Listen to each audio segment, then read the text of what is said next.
Hola chicos, ¿cómo están? ¿Qué tal? Vamos a iniciar con un nuevo video.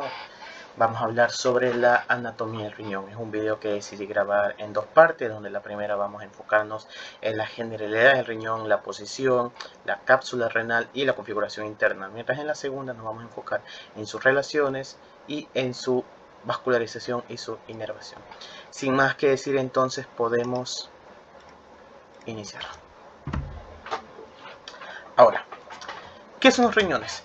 Los riñones son un par de órganos retroperitoneales primarios. Esto quiere decir que desde el inicio embriológicamente son retroperitoneales, ¿ya?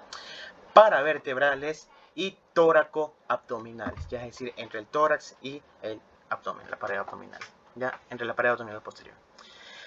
Estos, como tal, a nivel vertebral, generalmente se localizan entre T12 y L3. ¿Ya? Son un par de órganos importantísimos para el mantenimiento de la homeostasis, ya que estos no solo cumplen la simple función que nosotros sabemos de producir de orina, no. Estos tienen muchísimas, pero muchísimas más funciones, las cuales, la primera que todos sabemos, es la producción de la orina, que es producto del filtrado glomerular dada en los glomérulos de la nefrona.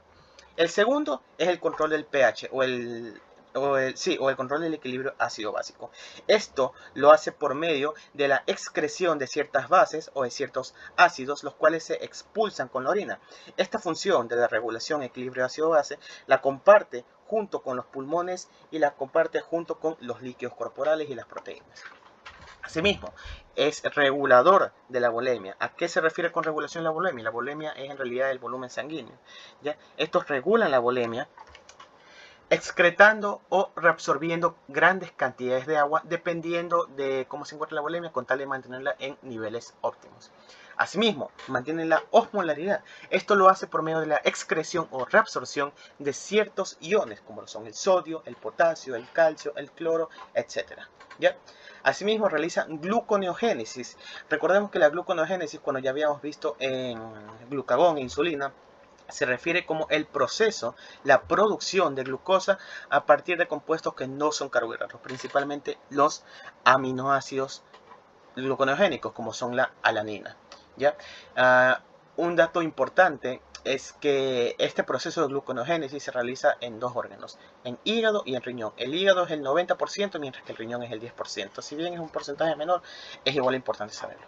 Asimismo, es un órgano endocrino. Esta es muchas veces una función que se omite. El riñón produce un total de 4 hormonas, las cuales son la renina, encargada del mantenimiento y la elevación de la presión arterial; la eritropoyetina, que se encarga de la eritropoyesis, de la producción de eritrocitos. Asimismo, produce calcitriol, el cual es el producto activo de la vitamina D. El calcitriol, o su nombre científico 1,25-alfa-hidroxicolecalciferol. Y asimismo se encarga de secretar las prostaglandinas, pero esto no es tanto. Lo principal, renina, calcitriol y eritropoyetina. Bien. Asimismo, se encarga del equilibrio hidroelectrolítico, lo regula. ¿Por medio de qué? Por medio de la, como ya lo habíamos dicho, de la excreción o absorción de solutos, sodio, potasio, calcio, etc. Y por último, se encarga de la excreción de metabolitos y de toxinas, así como de otros productos.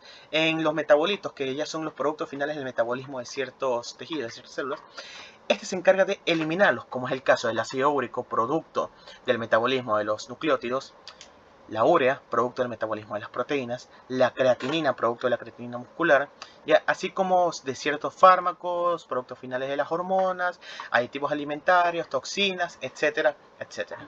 Como ustedes pueden ver, los riñones no solo se limita técnicamente a la producción de la orina, sino que tiene múltiples funciones.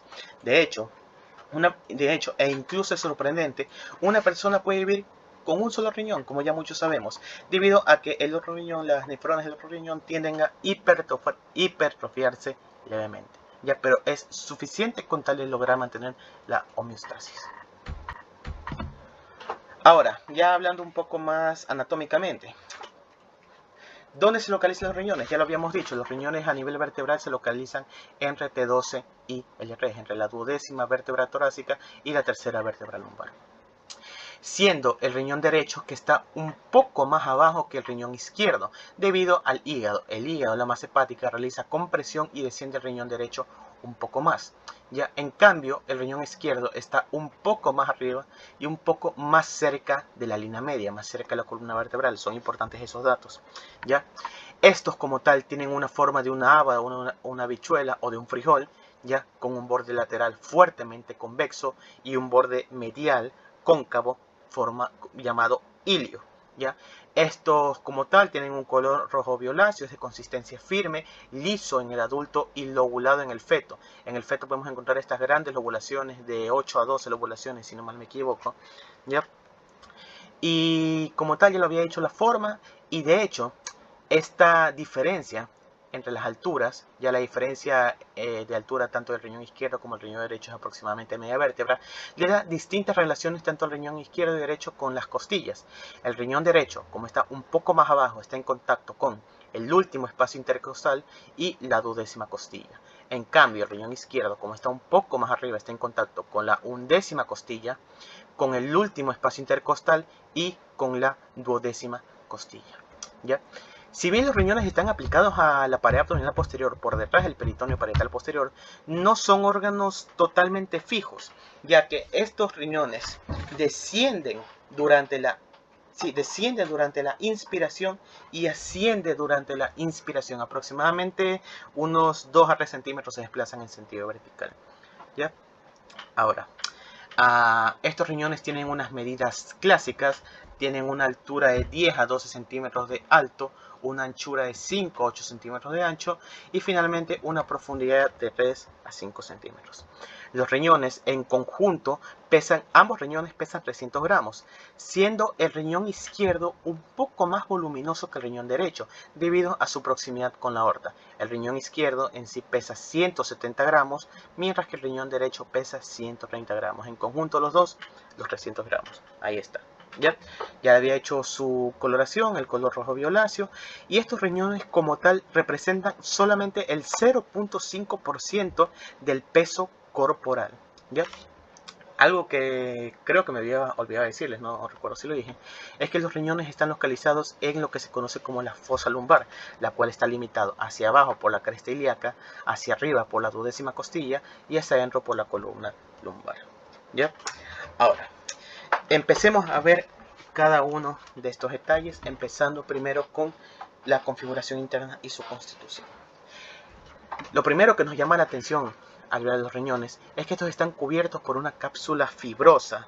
Es una cápsula de tejido conectivo denso y regular. Esta es la cápsula del riñón propiamente dicho, la cual ya le había dicho tiene un tejido conectivo denso y regular, la cual se divide en dos zonas desde el punto de vista histológico. Una cápsula externa y una cápsula interna. La cápsula externa es la que está compuesta por fibroblastos y con colágeno abundante, mientras que la cápsula interna está formada por miofibroblastos, las cuales se encargan de resistir las variaciones de volumen y presión que se dan a nivel del riñón. Hablando un poco más anatómicamente, esta es una membrana resistente que tiene 1 milímetro de espesor aproximadamente, es blanquecina y delgada, rodea a todo el órgano y se invagina a nivel del ilio junto con los vasos renales enviando prolongaciones. Si bien esta cápsula, si bien se escucha que rodea todo el órgano, lo envuelve, envía prolongaciones, no es una cápsula del todo firme, no es una cápsula del todo fuertemente adherida. De hecho, es muy fácil de desprender la cápsula. ¿Ya? Listo. Eso en cuanto a la cápsula renal. Ahora, si nosotros realizamos un corte frontal, inmediatamente por debajo de la cápsula fibrosa del riñón, nosotros podemos observar dos zonas muy bien diferenciadas que corresponden al parénquima renal, las cuales tenemos a la corteza renal y a la médula renal, que corresponden al parénquima. Adicional de la corteza y la médula, estudiaremos también una gran excavación que es el seno renal, así como su aparato excretor y el ilio renal. Entonces, la corteza renal.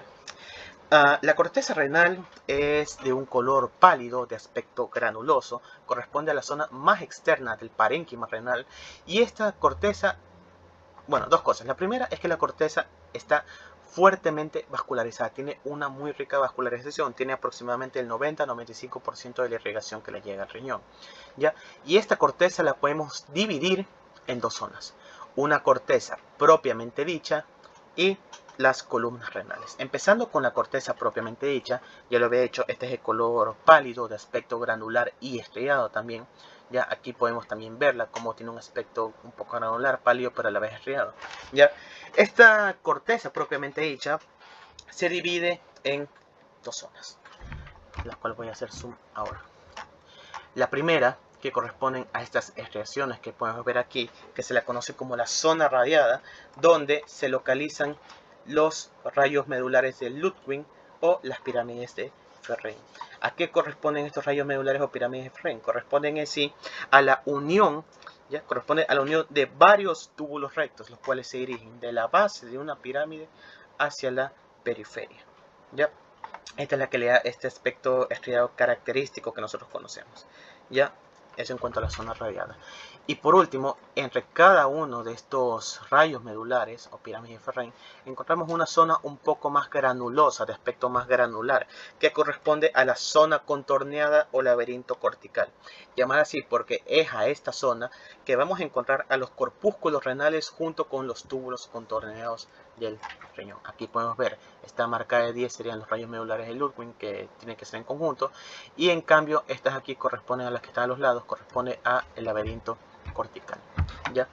Algo más que se me olvidó decir es que en la corteza renal vamos a encontrar a los corpúsculos renales junto con los túbulos contorneados y algunas asas de Henle, ¿ya? Listo, entonces, eso en cuanto a la corteza propiamente hecha. Ahora vamos a la siguiente zona, que corresponde a las columnas renales. Las columnas renales de Bertin o tabiques renales en sí son unas prolongaciones ya de la corteza renal, la cual se invagina y se proyecta hacia el seno renal. Ya podemos ver aquí cómo la corteza renal envía estas prolongaciones, las cuales miran hacia el seno renal, ¿ya? Estas como tal penetran, alcanzan el seno renal, separando cada una de las pirámides renales. De hecho, tienen hasta otro nombre, que era el de eminencias interpapilares, en las cuales ya vamos a ver más adelante cuál es esta diferencia, ¿ya? Entonces, eso, la corteza propiamente hecha y las columnas renales de Bertin, que son las proyecciones que alcanzan el seno renal, ¿ya? Y eso. Una última cosa que me había olvidado decir es que la zona en la cual la corteza renal se enfrenta contra la médula renal, esta convexidad se la conoce como el arco cortical, que es la parte de la corteza que rodea a la base de las pirámides renales, ¿ya? Listo, entonces, ahora. Médula renal en sí, como a diferencia de la corteza, esta tiene un color un poco más oscuro, un poco más característico, un poco más parduzco, ¿ya? La médula renal posee el 5 al 10% restante de la irrigación del flujo sanguíneo en el riñón, ¿ya? Es oscura, es un poco más profunda, más interna que la corteza, ¿ya? Y esta forma unas especies de masas piramidales en número de 8 a 15, depende mucho del libro y depende hasta del riñón, depende, ¿ya? De 8 a 15, conocida como con el nombre de pirámides de Malpighi o pirámides renales, que ya había hecho, son unas masas de médula, ¿ya? Unas masas de médula de forma piramidal en número de 8 a 15, las cuales se proyectan asimismo hacia el seno renal, ¿ya? Su base se origina en la corteza, en el arco cortical, ¿ya? Y estas están separadas una de otra por medio de los tabiques renales o de las columnas renales de Bertin. Estas se proyectan hacia el seno renal y cuyo vértice se va a denominar papilas renales, ¿ya? Entonces la pirámide renal posee una base y posee un vértice que se proyecta hacia el seno renal con el nombre de papila renal, ¿ya? Espero haya quedado clara esa parte. Ya había dicho, son el número 8 a 15, varían mucho de riñón, ¿ya? Y ya hablando un poco más respecto a las pirámides, es que estas pirámides presentan una zona un poco más angosta, un estrangulamiento, conocida como el cuello de las pirámides, en los cuales se vienen a insertar los cálices menores del riñón. Ahora, si nosotros nos enfocamos netamente, este es el estrangulamiento del cuello, ¿ya? Si nos enfocamos netamente en las papilas y las vemos de un corte frontal vistas al microscopio y retiramos a los cálices, vemos que estas papilas están perforadas por múltiples agujerillos. Ya hay aproximadamente, si no mal recuerdo, eran ¿cuántos eran?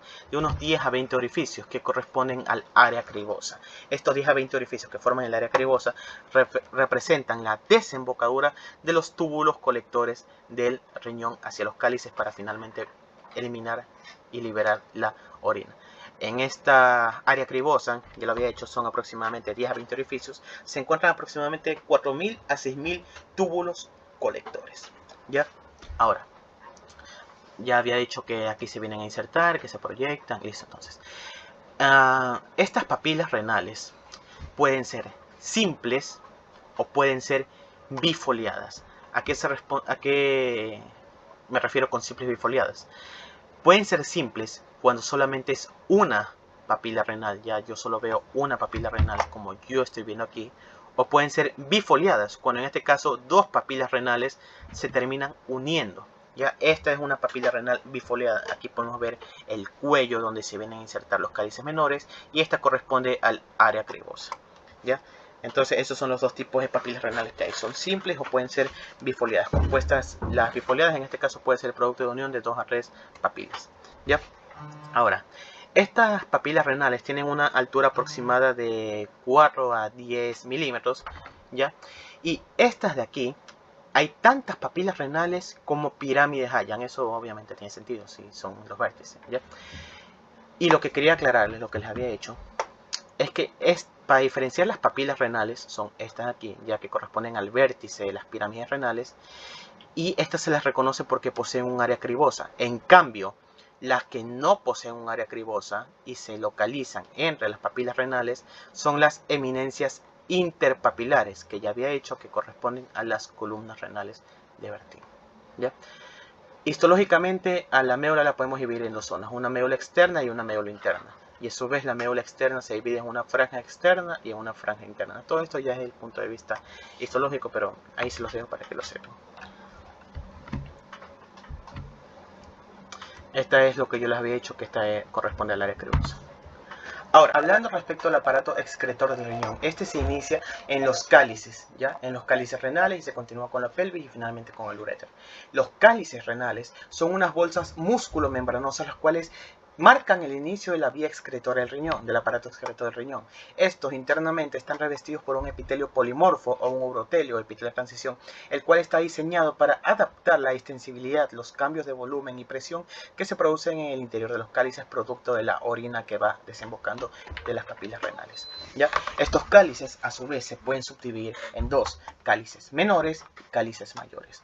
Los cálices menores son estas bolsas musculomembranosas con revestidas de urotelio, ¿ya? Las cuales miden aproximadamente 1 centímetro de largo y son en número de 8 a 12 o sencillamente hay tantos cálices menores como papilas renales existan.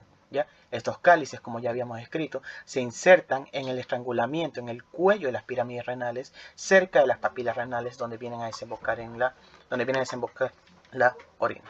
¿Ya? Estos cálices renales se vienen a unir aproximadamente en número de 3 a 5, se unen para desembocar en los cálices mayores. ¿Ya? Como ustedes pueden ver aquí, de 3 más o menos a 5 desembocan en los cálices mayores. Ahora, hablando respecto a los cálices mayores, asimismo son bolsas músculo-membranosas, pero la diferencia de estos es que estos aquí se forman por la unión, por la convergencia de los cálices menores. ¿Ya? Los cálices mayores hay aproximadamente en número de 2 a 3 aproximadamente. Lo más clásico es que hayan 3. Un cáliz mayor superior que recoge la orina del tercio superior, un cáliz mayor medio que recoge la orina del tercio medio y un cáliz mayor inferior que recoge la orina del tercio inferior del riñón. Estos cálices mayores desembocan finalmente en la pelvis renal. Pero ahora, ¿qué es esta pelvis renal?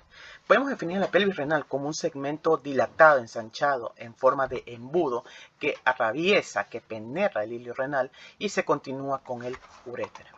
Esta pelvis renal tiene una capacidad aproximada de 6 a 7 centímetros cúbicos de orina y tiene una altura aproximada de 2 a 2.5 centímetros de alto. ¿Ya? Esta presenta para su configuración una cara anterior, una cara posterior, un borde superior que es convexo, un borde inferior que es cóncavo, una base donde desembocan los cálices mayores y un vértice. El vértice va a formar un pequeño estrangulamiento, una pequeña estrechez, ya conocida como el cuello de la pelvis renal, que se va a continuar finalmente con el uréter. ¿Ya? Ahora, hay varios tipos de pelvis renal, dos tipos principalmente, las pelvis ampulares y las pelvis ramificadas. Las pelvis ampulares son aquellas en las que no existen cálices mayores, sino que desembocan directamente los cálices menores, o los cálices mayores existen pero son demasiado cortos. ¿Ya? Por eso es que tienen esta forma como muy dilatada, muy ampollar. ¿Ya? Y las pelvis ramificadas o dendríticas, que son las más comunes, las que ya había escrito, que se forman por la convergencia de la unión de los cálices mayores, normal. ¿Ya? Esta pelvis renal, como toda estructura vasculonerviosa y excretora que vamos a ver, asimismo posee relaciones, principalmente con elementos vasculonerviosos importantes y nobles. Sus relaciones por su cara anterior, importantes. Tenemos que sus relaciones por la cara anterior, yendo de anterior a posterior, son que tenemos en un plano más anterior a la vena renal y un poco por detrás a la arteria renal. ¿Ya? Eso es por su cara anterior, primero vena, luego arteria y luego la pelvis. Por su cara posterior, en cambio, va a relacionarse importantísimo con esta rama de la arteria renal llamada rama retropiálica. Asimismo, se va a relacionar con los músculos psoas y cuadrado lumbar. ¿Ya? Y por último, por su borde interno, este depende del riñón izquierdo o derecho. En el caso del riñón izquierdo se va a relacionar con la apófisis transversa de L1 y el riñón derecho, como está un poco más abajo por la presencia del hígado, con la apófisis transversa de L2. Ahora, hablando del seno renal, podemos definir al seno renal como una excavación ancha, profunda, anfractuosa y irregular que se encuentra en el espesor del riñón. Esta tiene unas medidas aproximadas de 7 centímetros de alto, 1 centímetro de ancho y 3 centímetros de profundidad. Esta va a estar ocupada por grasas y por elementos vasculonerviosos y excretores que entran y salen del parénquima renal. ¿Ya? Esta es irregular debido a la gran cantidad de eminencias interpapilares, las columnas renales de Bertin, y de las papilas renales. ¿Ya? Esta se comunica con el exterior por medio de una abertura que se encuentra en el borde medial del riñón o cóncavo, denominada ilio renal. Es decir, la pelvis renal se comunica por el ilio. El ilio, por así decirlo, es la puerta de entrada y de salida para estos elementos vasculonerviosos, mientras que el seno renal es toda la abertura, toda la habitación, por así decirlo, ya que está principalmente ocupada por grasa y por todos estos elementos vasculonerviosos y excretores. Así, ya terminamos de hablar de todo lo que es la configuración interna del riñón, entonces vamos a hablar de sus medios de fijación. El riñón clásicamente tiene 3 medios de fijación, los cuales corresponden a la celda renal con la fascia renal, a los vasos renales y al retroperitoneo. Los vasos renales, arteria y vena renal y el retroperitoneo, en realidad, aunque parezcan elementos o medios de fijación fuertes, en realidad son muy débiles y cumplen una escasa función. El medio de fijación más fuerte y el que les van a preguntar sí o sí corresponde a la celda renal y a la fascia renal. Ahora, para hablar de fascia renal, yo he decidido dar dos concepciones. La concepción clásica, que es la que se va a topar con todos los libros, y una concepción actual. Entonces, hablando de la fascia renal, tenemos que la fascia renal es una hoja de tejido conectivo, dependencia de la fascia transversalis, ya la fascia transversalis viene, se desdobla aquí, ya. Y esta fascia renal a nivel del borde lateral del riñón, como podemos observar, se desdobla en dos hojas. En una hoja anterior o fascia egrota y en una hoja posterior o fascia de Sutherland, ¿ya? Hablando de la hoja anterior ¿ya? Está reforzada hacia adelante por las fascias de coalescencia, dependiendo de qué lado estemos hablando. Si estamos hablando en el caso de la hoja egrota del lado izquierdo, va a estar reforzada por la fascia de Toll-3, ¿ya? En cambio, si estamos hablando de la hoja egrota del lado derecho, por la fascia de Toll-2, que corresponden a las fascias de coalescencia tanto del colon ascendente como del colon descendente. En el caso de la derecha, estamos hablando del colon ascendente y en la izquierda del colon descendente, ¿ya? Eso en cuanto a la fascia de Grota. En cuanto a la fascia de Sutherland, esta es un poco más fuerte y resistente, ya se dirige hacia atrás rodeando por detrás del riñón, ya, y viene a confundirse finalmente con las fascias tanto del músculo cuadrado lumbar, del psoas y con la columna vertebral, ¿ya? Estos van a tener distintos trayectos, ya. Estas hojas de una u otra manera necesitan terminar, fusionarse. ¿Qué es lo que sucede? Hacia medial ocurre algo peculiar y diferente en las distintas hojas. En el caso de la hoja de Grota, ya habíamos dicho que está reforzada por las fases de coalescencia de Toll-2 y de Toll-3, ¿ya? Y se dirige hacia medial, pasando y envolviendo, pasando por delante, tanto de la aorta y de la vena cava inferior, envía una proyección, envía ciertos tabiques fibrosos hacia el vehículo renal y finalmente viene a fusionarse con el lado opuesto. En cambio, la hoja de Sutherland o la posterior rodea el riñón por su parte posterior y se confunde con la fascia que cubre al músculo cuadrado lumbar y al psoas y se fija también en la columna lumbar, en la columna vertebral. Hacia arriba, ambas hojas envuelven al riñón, y estas terminan finalmente fusionándose con la fascia diafragmática, ya envuelven al riñón y a la suprarrenal y se fusionan con la fascia diafragmática. Estas, como rodean a la glándula suprarrenal, envían unas prolongaciones, un tabique fibroso que separa al riñón de la glándula suprarrenal correspondiente, denominada tabique interreno suprarrenal. Ya es por eso que si nosotros movilizamos al riñón, la glándula suprarrenal no se mueve debido a que esta es independiente. ¿Listo? Hacia abajo estas hojas no se fusionan, ya hacia abajo se mantienen independientes y se continúan hasta llegar a las crestas ilíacas. ¿Por qué se mantienen independientes? Debido a que tienen que dejar pasar al uréter, ¿ya? Entonces ya dijimos hacia arriba, hacia abajo y hacia medial, ¿ya? Ojo, esa es con la concepción clásica. Ahora, hay una concepción actual que lo escribe Anatomía de Gray, la cual nos dice lo siguiente. Nos dice que la fascia de Sutherland ya se origina tanto de la columna lumbar, de la fascia que cubre el psoas y el cuadrado lumbar, ¿ya? Y a nivel del borde lateral del riñón, esta se desdobla en dos hojas, una anterior, que es la fascia de Gerota, y una anterolateral conocida como fascia lateroconal, que viene y se fusiona con el peritoneo parietal posterior. Listo, entonces, son dos concepciones. Si bien esta concepción es nueva, ya la concepción clásica, la que yo les había escrito antes, es la que se tienen que saber sí o sí porque les van a preguntar. Esta concepción se las he dado simplemente por si acaso. ¿Ya? Ahora, ¿cuál es el contenido de toda esta celda renal? Como ya habíamos visto, la fascia renal al desdoblarse en la hoja anterior de Gerota y en la posterior de Sutherland, circunscriben, limitan un espacio conocido como la celda renal. Esta celda renal va a estar ocupado tanto por los riñones, ya, por su cápsula fibrosa, por tejido adiposo. Ojo, el tejido adiposo que rodea el riñón y que está en el interior de la celda renal se lo conoce como cuerpo adiposo perirrenal o atmósfera adiposa. ¿Ya? También están los vasos y nervios renales, todo el pedículo renal junto con los aparatos excretores, ¿ya? Y asimismo trabéculas de tejido conectivo, ¿ya? Esta grasa como tal es una amortiguadora, ya que me impide los movimientos bruscos del riñón, ya sea durante la caminata, durante el ejercicio. Es un amortiguador excelente contra los golpes, ya se encuentra escasa en el niño, ya a partir de los 8 años empieza a aparecer, ya.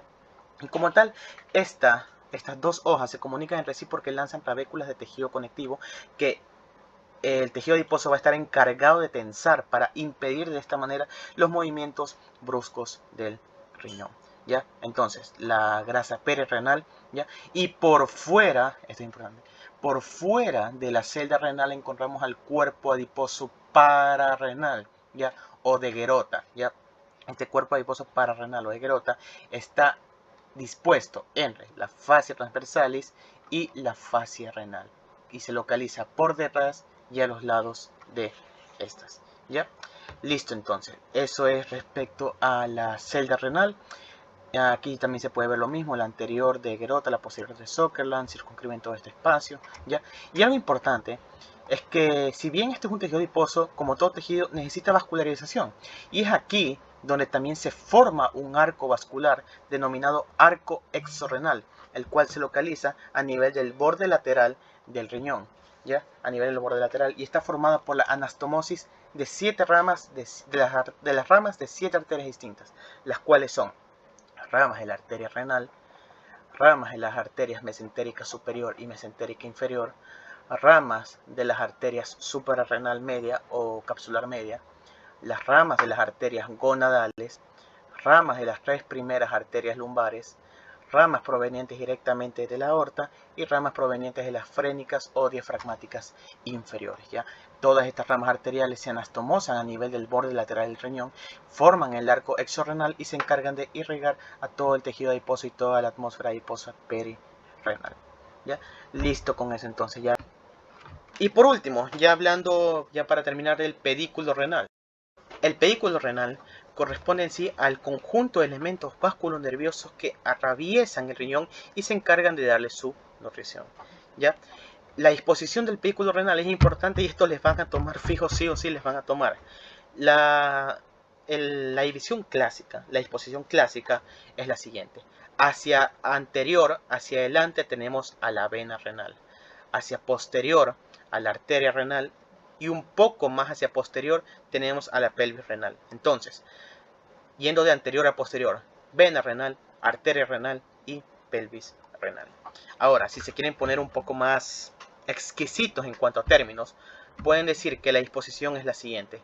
Hacia adelante, la vena renal junto con los linfáticos. Un poco más hacia posterior, la arteria renal junto con el plexo nervioso renal. Y un poco ya más hacia atrás tenemos a la pelvis renal. Ya estos elementos ingresan y salen por medio del ilio, la cual está limitada por dos labios, un labio anterior y un labio posterior. El labio anterior que es convexo y el labio posterior que es cóncavo. Ya eso no tiene tanta importancia. ¿Ya? Ahora, ¿cuáles son las relaciones? Las relaciones de esto varían dependiendo del riñón izquierdo y el derecho.